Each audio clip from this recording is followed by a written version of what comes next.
Si tu veux prendre la télécommande, voilà. Ça va m'aider, merci. Donc, je m'appelle donc Vincent Huc et je suis chercheur au CNRS et donc cofondateur avec deux autres personnes de la société Agelis.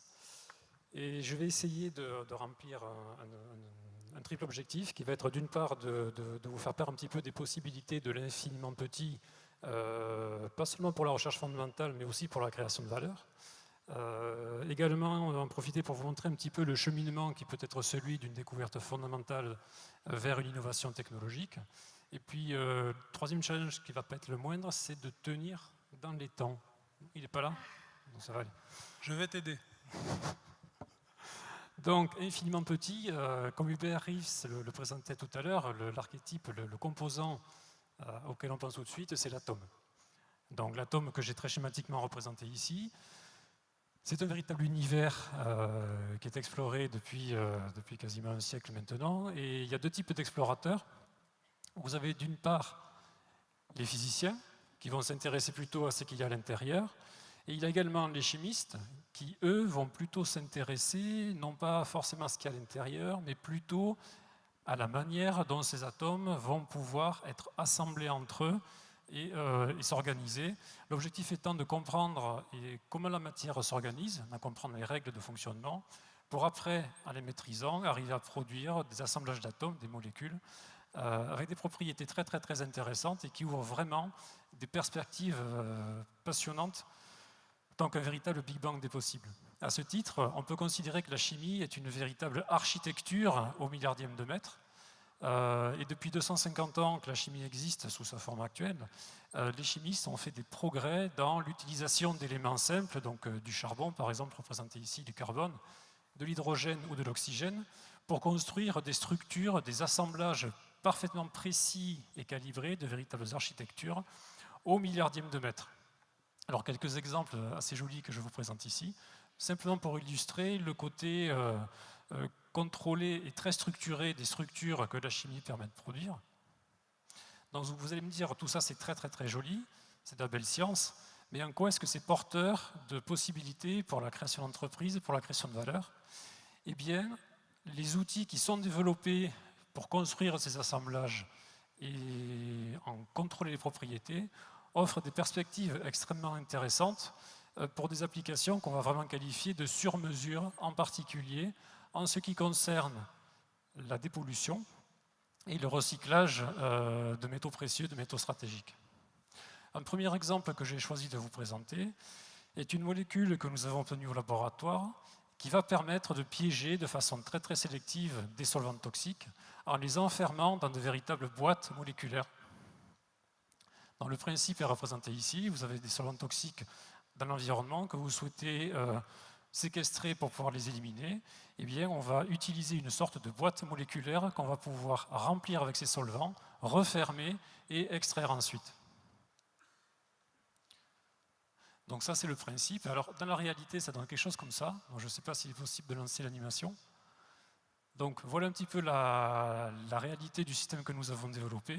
Donc, un système qui ressemble globalement aux deux hémisphères, aux deux parties de la boîte que j'ai présentées tout à l'heure, et au centre, deux molécules de solvant toxique, du dichlorométhane, qui sont emprisonnées.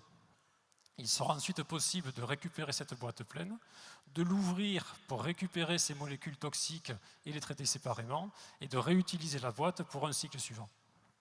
Alors, un autre exemple, un petit peu sur le même aspect, c'est l'utilisation de ces architectures moléculaires, l'utilisation de ces possibilités de contrôle très précis qu'offre la chimie, pour enfermer des métaux polluants, par exemple, dans de véritables pièges moléculaires, de façon extrêmement sélective.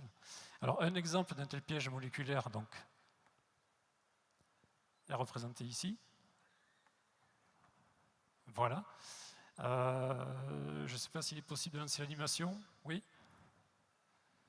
Voilà. L'exemple que j'ai choisi de vous présenter est un exemple où l'on cherche en fait à emprisonner, à séquestrer un atome polluant et qui plus est radioactif, qui est du césium, qui pose en particulier beaucoup de problèmes sur le site de Fukushima.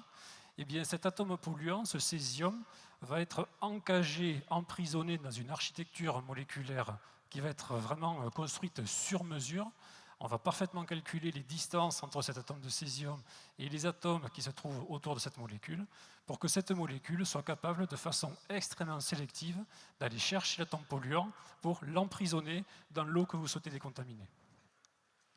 Alors, on a ainsi mis au point la synthèse de ce qu'on va appeler des plateformes, donc qui sont des molécules que l'on va pouvoir équiper, adapter en fonction du type de métal que vous souhaitez venir attraper en solution, que ce soit un élément polluant, comme dans l'exemple que je vous ai présenté ici, ou bien au contraire, que ce soit un élément intéressant que vous souhaitez récupérer pour pouvoir le réutiliser et le recycler.